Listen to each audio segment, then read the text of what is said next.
Olá, pessoal! Sejam bem-vindos à nossa aula de Química. Lembrando que a gente já está encerrando a unidade 2. Hoje nós vamos falar aqui sobre alguns conteúdos de reações orgânicas e é a nossa aula de número 32.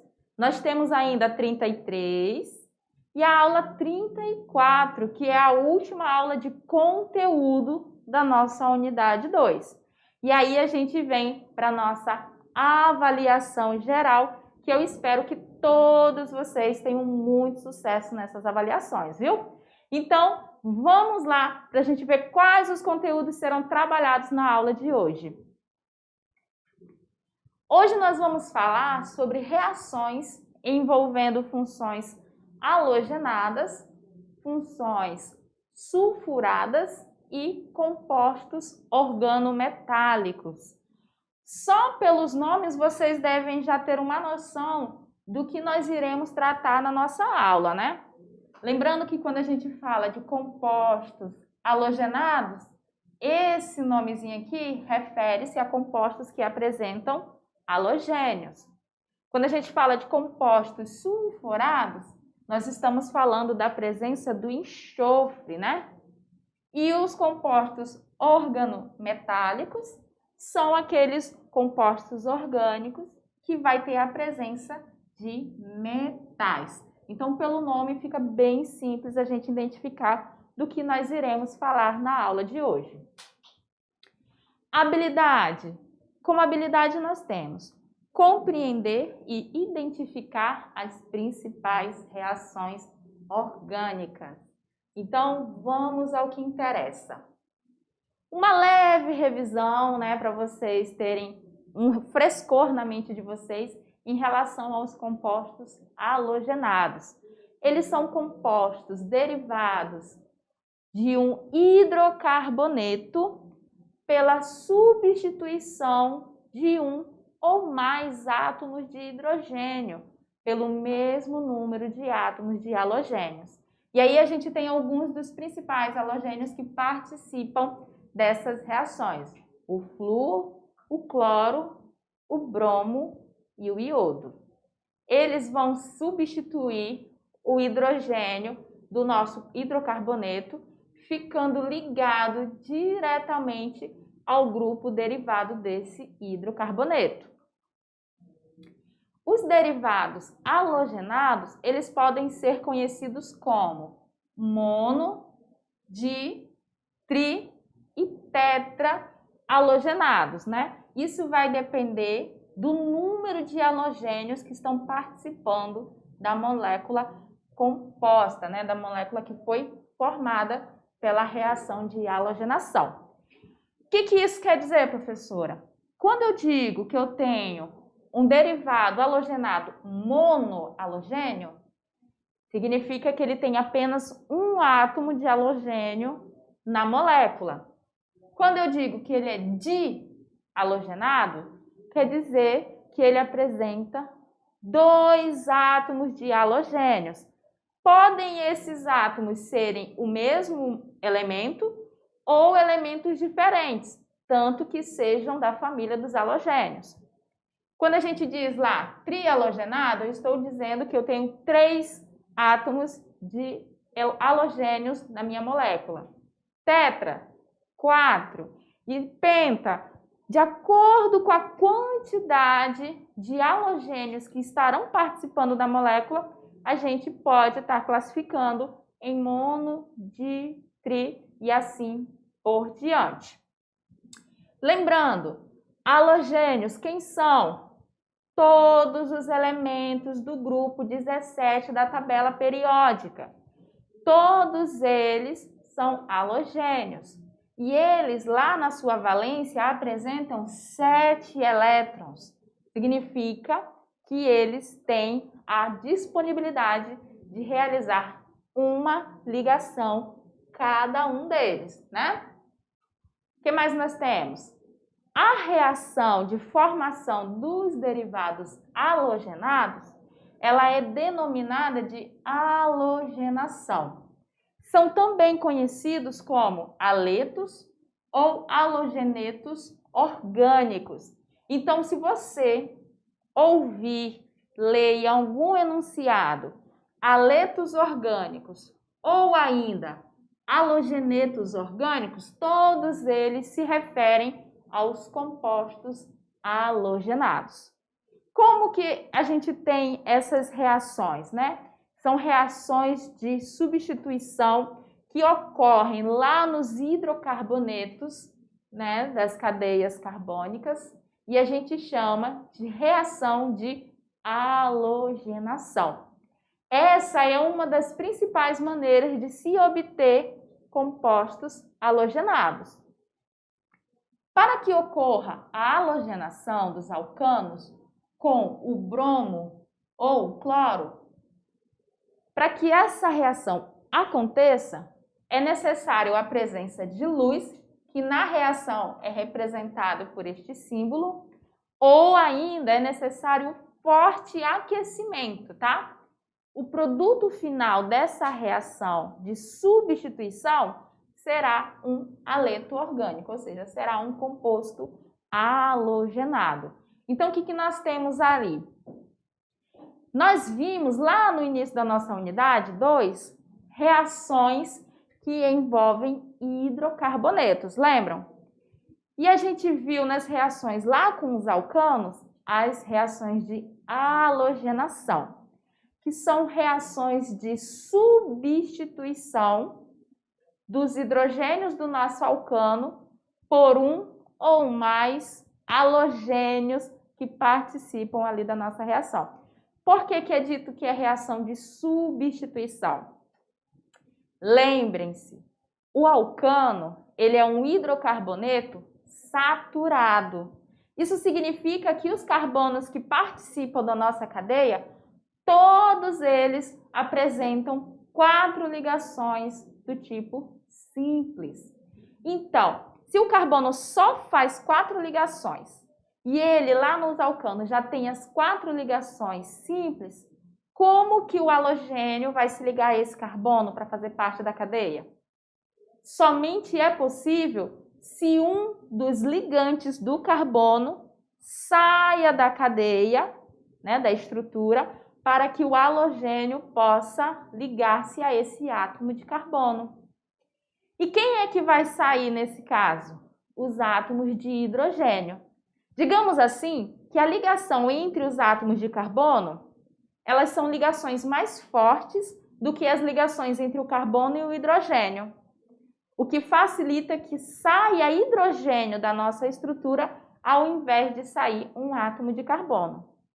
Esse hidrogênio que sai, por sua vez, ele vai se ligar com o halogênio que vai estar disponível no meio, porque essa reação ela sempre vai ocorrer com Cl2, Br2. O que isso quer dizer? Que eu vou ter 2 átomos de cloro, 2 átomos de bromo. Um destes vai se ligar ao átomo de carbono da estrutura, enquanto o outro fica disponível ali para se ligar ao hidrogênio que saiu. O que nós vamos formar quando a gente tiver uma reação de halogenação de alcanos? Vamos formar sempre compostos halogenados mais um haleto de hidrogênio, que é o hidrogênio ligado a um halogênio. Tranquilo? Então vamos continuar na nossa aula para a gente ver mais conteúdos. Então a gente já entendeu que nos alcanos só ocorre reação de substituição porque são compostos saturados. A substituição, então, ela vai ocorrer entre um átomo de hidrogênio de um carbono do alcano e um átomo do halogênio, resultando em um haleto orgânico e um haleto de ácido, né? Um ácido inorgânico. Aí a gente tem um exemplo aqui para vocês. Nós temos aqui o metano, CH4. Esse cara aqui, o nome dele é metano. Ao reagir com o Cl2, o que nós vamos ter? Nós vamos ter o rompimento da ligação do carbono com um dos seus hidrogênios. O cloro vai vir e vai atacar o carbono, enquanto o hidrogênio que se rompeu aqui a ligação com o carbono, ele liga-se com o outro átomo de cloro. O que nós formamos? O clorometano. Observe que aqui no início nós tínhamos CH4. Quando a gente tem o clorometano, nós temos CH3 ligado com o cloro. Por que CH3? Primeiro que o carbono faz apenas 4 ligações, então ele não pode ter 5. E segundo, houve a retirada de um hidrogênio aqui do metano. Para onde esse hidrogênio foi? Aqui, ó. Ele formou o ácido clorídrico, que é um haleto de hidrogênio, tá? É um ácido inorgânico. Então, sempre que a gente tiver uma reação de halogenação que ocorra em alcanos, nós teremos uma reação de substituição. O que significa dizer que sempre teremos a entrada de um halogênio no nosso alcano e a saída de um hidrogênio do mesmo. Tranquilo? Então, a gente viu aqui o exemplo, né, com o metano, mas dá para fazer esse mesmo exemplo com o etano, que é um alcano com 2 átomos de carbono. No caso, o alcano, ele apresenta a estrutura H3C ligada a CH3. Quando ele reage com o halogênio, que é o cloro, vai acontecer o mesmo esquema. Isso aqui, na presença de calor, o delta representa calor, nós vamos ter a saída de um dos hidrogênios do átomo de carbono e a entrada do nosso cloro na estrutura. Então, digamos que este cloro vem aqui, ó, e roube um hidrogênio desse carbono. O que vai acontecer? Quando o hidrogênio sair, esse cloro automaticamente vai vir e vai se ligar ao carbono. O que eu vou formar? Aí você tem que lembrar, eu tinha 3 hidrogênios ligados ao carbono. Não tenho mais, porque um deles se foi. Então, eu vou ter quantos hidrogênios? 2, ligados ao carbono. Quem mais se ligou a esse carbono? O cloro. Então, eu tenho que representar o cloro aqui, ó. Ele se ligou ao nosso átomo de carbono. O que mais? Aconteceu alguma coisa com esse átomo de carbono que eu estou circulando aqui? Não. Então, o que eu faço? Eu simplesmente repito ele. CH3. Deixa eu fazer um pouquinho menor para vocês. Eu vou só repetir ele. Por quê? Porque ele não participou diretamente da reação. Então, CH3. E o outro cloro foi para onde? O que aconteceu com ele? O que aconteceu com o hidrogênio que estava no carbono? Aí você representa que, ao mesmo tempo que eu formei o cloroetano, eu também formei um ácido inorgânico, que foi a junção do hidrogênio mais o cloro. Então, eu formo também o HCl. Eu não tenho a introdução de todos os halogênios na minha cadeia carbônica, tá? Por quê? Porque eu estou falando de uma reação de substituição. Um hidrogênio vai sair, um halogênio entra. Se eu pegar esse cloroetano aqui e fizer uma nova reação dele com outra molécula de Cl2, eu vou ter o mesmo esquema. Vai sair um hidrogênio e vai entrar mais um cloro, tá? E se eu continuar repetindo essa reação, eu vou ter a eliminação de todos os hidrogênios e vou ter a entrada de um número igual ao quantitativo dos hidrogênios, só que de átomos de cloro. Então, essa é a nossa reação de substituição nos alcanos, né? Uma reação de halogenação. Eu sei que vocês já viram essas reações quando a gente falou dos alcanos, mas é interessante a gente ter domínio de como ocorre e entender todos os processos que envolvem esse tipo de reação. Então, aqui é o exemplo que a gente viu antes, né? E continuando, nós temos aqui. Caso o alcano apresente um número de carbonos superior a 2, lembra aqui, ó, a gente fez com um átomo de carbono, que foi o metano, e o outro exemplo que eu fiz foi o etano, que tem 2 átomos de carbono. Mas, se o nosso alcano tiver carbonos acima do quantitativo de 2 átomos, nós teremos uma substituição de hidrogênio por halogênio de acordo com a ordem de reatividade. O que nós teremos? Hidrogênios em carbonos terciários, eles são mais reativos que hidrogênios em carbonos secundários, que são mais reativos que os hidrogênios em carbonos primários. O que isso significa? Significa que, olha só aqui nesse exemplo, a gente pode observar que o hidrogênio do carbono secundário foi substituído por um átomo de bromo. Aí volta a importância do entendimento de vocês em relação aos conteúdos que nós trabalhamos na unidade 1. Pergunto, como que eu sei que um carbono é primário, secundário, terciário ou quaternário? Como que você sabe? É um conceito que uma hora dessa talvez alguém fique aí, cri, cri, cri, professora, eu não lembro. Não tem problema, a gente refresca a memória de vocês. A gente classifica o carbono de acordo com a quantidade de átomos de outros carbonos que se ligam a ele. Então, se eu tenho um carbono que só faz ligação com um outro átomo de carbono, o resto das ligações ele faz com hidrogênio, oxigênio, enxofre, seja o que for, mas ele só se liga a um átomo de carbono, ele é primário. Já se esse carbono se liga ao carbono que está do lado dele e ao carbono que está do outro lado, apenas 2 átomos de carbono distintos, ele é secundário. As outras 2 ligações ele faz com hidrogênio, com oxigênio, seja com quem for. Mas se ele se liga a 2 átomos de carbono diferentes, ele é secundário.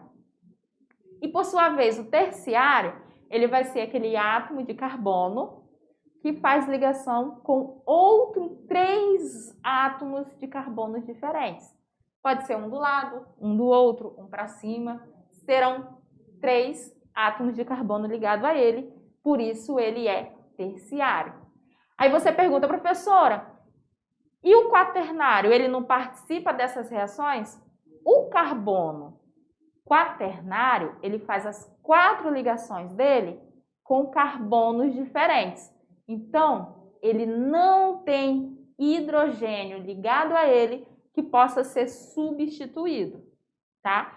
Numa cadeia carbônica, se você tiver átomos de carbono quaternário e for realizar uma reação de substituição, uma halogenação, o halogênio não pode se ligar a esse carbono. Por quê? Porque ele não tem hidrogênio para ser substituído. As 4 ligações dele, ele está fazendo cada uma com um carbono diferente, tá? Por isso que a ordem é carbono terciário, depois carbono secundário e depois o carbono primário. Se na tua cadeia tu tiver o terciário, é lá que vai ocorrer a substituição. Ele só tem um hidrogênio, ele vai perder esse hidrogênio dele.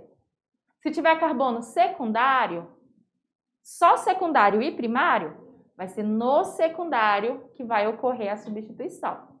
E se você tiver lá a cadeia que só tem o carbono primário, vai ser nele. Mas o primário ele é o último a ser escolhido. Porém, tem um detalhe muito importante, que é, essas reações, elas trazem mais de um produto possível, tá? Ela traz mais de um produto possível. Porém, a gente tem um produto que ele se sobressai em quantidade em relação aos outros, que no caso são os que têm carbono terciário, os que têm secundário. Não quer dizer que nessa cadeia não exista a possibilidade do nosso halogênio se ligar a outro átomo de carbono. Existe sim. A gente tem a formação de outros produtos. Só que o predominante são esses na ordem que a gente acabou de falar. Terciário, secundário e, por último, primário. Tranquilo? Então, vamos observar esse exemplo aí que está para vocês, para a gente entender como que ocorreu essa reação. Vamos lá? Olha só. O que nós temos aqui? Nós temos o propano. É um alcano que apresenta 3 átomos de carbono, né? Vocês já viram ele, já são amiguíssimos dele. Nós estamos com ele aqui, ó, propano. Observe que na estrutura do propano nós temos esse primeiro carbono aqui, ó, ele é primário. Esse carbono do meio, ele é secundário. E o carbono aqui da ponta, ele também é primário. Por quê? Vamos lá. Se a gente for olhar o carbono 1, vou numerar eles para a gente diferenciar. O carbono 1, ele está fazendo ligação com quantos outros átomos de carbono? Somente com o carbono 2 aqui. Por isso que ele é primário. Ele se ligou a somente um átomo de carbono. As outras ligações ele fez com hidrogênio. O carbono do meio, ele é secundário. Por quê? Porque ele realiza a ligação com o carbono 1 e com o carbono 3. Então, ele está ligado a 2 átomos de carbono diferentes. Por isso, ele é secundário. E já o carbono de número 3, por sua vez, ele liga-se apenas ao carbono 2 aqui, ó. Acabei de circular. Isso faz dele um carbono primário. Então, tá. Eu já sei que o carbono 1 é primário, que o carbono 2 é secundário e sei que o carbono 3 também é primário. Aí eu pergunto a vocês, entre o carbono 1, 2 e 3, em qual deles o nosso halogênio vai atacar para ocorrer a substituição? A imagem está mostrando, né? Vai ser no carbono 2. Por quê? Porque ele é secundário. E seguindo essa ordem aqui de preferência, o secundário é mais preferível que o primário. Então, ele tem uma preferência maior em relação ao primário. O que vai acontecer? O carbono vai perder um dos seus hidrogênios, que vai ser substituído por um átomo de bromo. O bromo que sobrou, porque aqui ó, tem o Br2, então eu tenho Br ligado ao Br, bromo ligado ao bromo. Um desses bromos entrou aqui e fez ligação com o carbono. O outro bromo, ele vai fazer o quê? O que aconteceu com ele? Ele ligou-se ao hidrogênio que foi eliminado, formando o 2-bromo propano mais HBr, que é um ácido inorgânico, um haleto de hidrogênio. Quando a gente vai dar um nome dos compostos halogenados, o que eu tenho que lembrar? O meu halogênio ele vai ser tratado como uma ramificação. Então, a gente numera a cadeia, os carbonos dela, e observa o número do carbono onde o halogênio está ligado. Nesse caso aqui foi o carbono 2. Então, a nomenclatura para esse composto é 2-bromo-propano. Então, obedeceu a regrinha de preferência aqui. Tranquilo nessa parte? Tranquilo, né, gente? Vamos fazer um outro exemplo aqui para a gente praticar um pouquinho e entender como é que vai ocorrer se a gente tivesse um carbono terciário participando da nossa estrutura. Então, vamos olhar aqui a reação que vai ser montada para vocês. Vamos trabalhar com uma cadeia carbônica que apresenta 4 átomos de carbono, que no caso aqui vai ficar o seguinte. Vamos fazer aqui. H3C, CH3 não, perdão. CH ligado ao CH3. Vamos colocar nesse carbono aqui do meio uma ramificação metil. Observe, é uma cadeia carbônica que apresenta no total 4 átomos de carbono, aonde na cadeia principal nós temos 3 átomos, que são esses aqui, ó, cadeia principal, e temos a ramificação, que é esse cara aqui. Tranquilo? Então, se você for classificar esses carbonos que estão participando dessa ligação, você vai observar que este primeiro aqui, ó, é primário, esse aqui da ramificação também é primário e o último aqui, ó, também é primário. Cada um deles só se liga a um outro átomo de carbono. Enquanto o carbono central aqui, ele é terciário. Ele se liga a 3 átomos de carbono, ó, a esse aqui e ao de baixo. Concordam comigo? Então, ele é um carbono terciário. Já identifiquei que existe um carbono terciário na minha cadeia, o que diz que ele tem preferência na reação. Ele vai interagir com quem? Com o bromo. E aí, o que vai acontecer? Mesmo esqueminha. Um dos bromos vai vir aqui, ó, no nosso hidrogênio, tá, gente? Quando o hidrogênio sair da nossa cadeia, o outro bromo vem e ataca aqui o nosso carbono. O que eu vou ter como produto final? Vamos montar aqui rapidinho. Vou fazer aqui embaixo, tá, gente? Para dar espaço aqui para vocês olharem. Nós vamos ter, vamos repetir, todos aqueles que não participaram da reação, ó. H3C, C. Aí aqui é o carbono do meio. Como ele perdeu um hidrogênio, ele fica sozinho, ó. Aí o resto a gente repete, CH3 e o CH3 que não participaram da ligação. Esse hidrogênio que eu tinha aqui, ó, tô circulando, ele saiu. Só que alguém entrou no lugar dele. Quem foi? Foi o bromo. Então, você coloca o bromo aqui, ó, no local que corresponde a ele. O hidrogênio que saiu se ligou ao outro átomo de bromo e formou o HBr. E aí a gente teve a nossa reação de substituição, aonde, de acordo com a regrinha aqui de preferência de reatividade, nós observamos que a substituição ocorreu no nosso carbono terciário. Tranquilo? Então, vamos para frente que atrás vem gente. Olha só, bromação do butano. Essa bromação é uma reação que está ocorrendo, é a halogenação normal, tá, gente? Só que como essa halogenação, ela está ocorrendo com o átomo bromo entrando lá no butano, a gente chama de bromação, tá?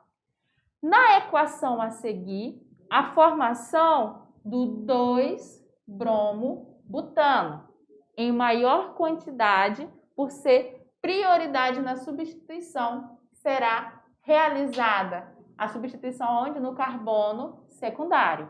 Quando ele fala aqui, ó, em maior quantidade, significa que eu posso ter a substituição em cada um desses átomos de carbono do nosso butano. Só que a preferência por ordem de reatividade é que a substituição ocorra nos carbonos secundários. O que nós vamos ter aqui nessa situação? Um átomo de bromo vem aqui, ataca o átomo de carbono.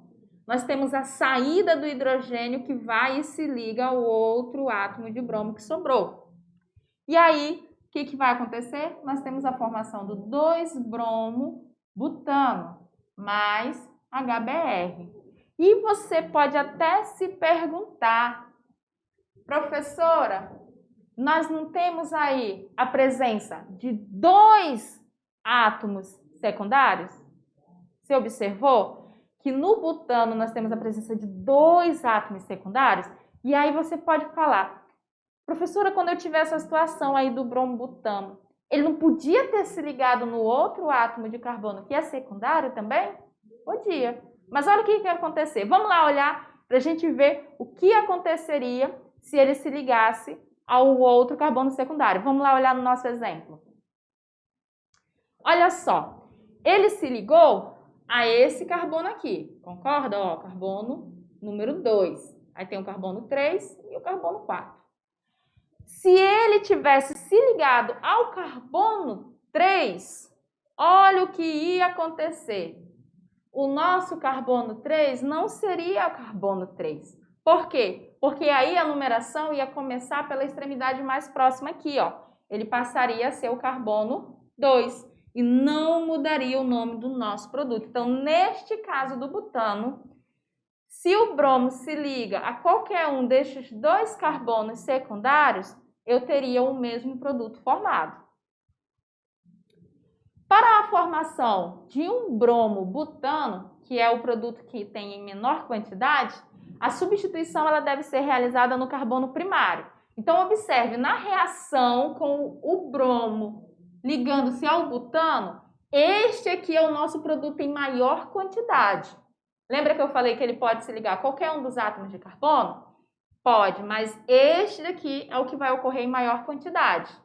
Mas nós podemos ter, sim, a ligação do bromo no carbono primário, seja esse ou esse daqui, que vai dar o mesmo produto, que é o 1-bromo-butano. Só que esta reação aqui, ela é menos favorável, então ela ocorre em menor quantidade. Nós temos a predominância da formação do 2-bromo-butano. Compostos sulfurados. Esses compostos são aqueles compostos que nós temos a presença do enxofre, tá? Os compostos sulfurados ou tiocompostos são que apresentam um ou mais átomos de enxofre ligados à cadeia carbônica. Os principais são os tióis ou tioálcools, né? E os tioéteres. O termo tio vem do grego, né? Que no caso aí significa enxofre. Então, composto de enxofre. Aqui nós temos algumas funções tióis. Ó. Os tióis é quando eu tenho o enxofre ligado ao hidrogênio. E aqui vem o nosso grupo orgânico. Ele é bem parecido com a hidroxila do álcool, não é, pessoal? Olha só. Os tioéteres é quando a gente tem um enxofre aqui, ó, ligado entre dois grupos orgânicos, igual o que ocorre nos éteres. Se você for lembrar, nós temos isso aqui, ó, nos éteres, por isso que é dito como tioéteres. Os tiocetonas é o mesmo esquema, ó. Onde eu teria o oxigênio nas cetonas, nós temos o enxofre.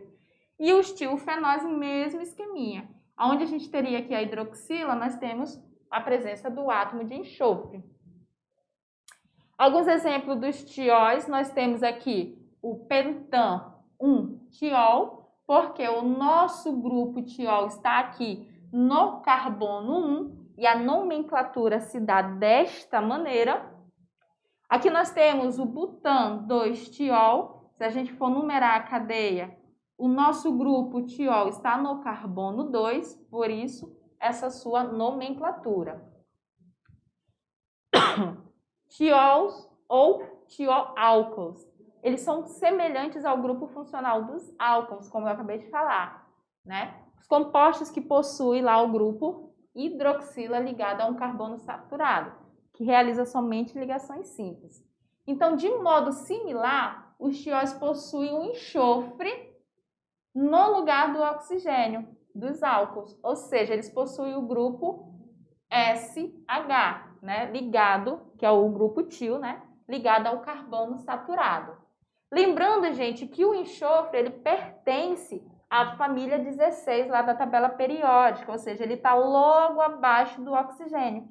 Por isso que ele possui características bem semelhantes ao do oxigênio, o que faz com que os compostos, né, os tios compostos, possuam características semelhantes. Olha só.